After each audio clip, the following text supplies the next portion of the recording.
Corporate क्षेत्रामध्ये काम करत असताना तुला सगळ्यात महत्त्वाचं स्किल शिकायचं आहे प्रेशर हँडलिंग. कारण काय होतं, बरेच मुलं ह्या क्षेत्रामध्ये येतात पण जसा बॉसकडून प्रेशर होतो त्यावेळेस असं वाटतं चुकीच्या फील्डमध्ये आलो आहे किंवा चुकीचं काम करून राहिलो काहीतरी.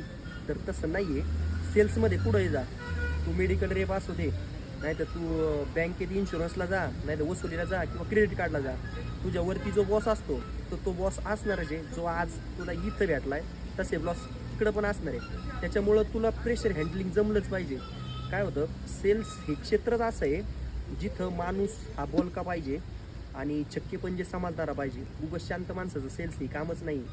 आणि भरपूर एज्युकेटेड मुलं असतात ज्यांना ॲक्सिडेंटली इकडे येतात सेल्समध्ये.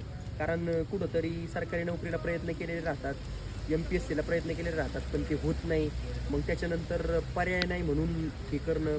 मग सेल्सला येतात का तर पैसे पण जास्त मिळतात, इन्सेंटिव्ह वगैरे सगळं व्यवस्थित मिळतं. तर हे खरं आहे, पण त्याच्या अगोदर किंवा अनुभवातून तू प्रेशर हँडलिंग शिकून घे.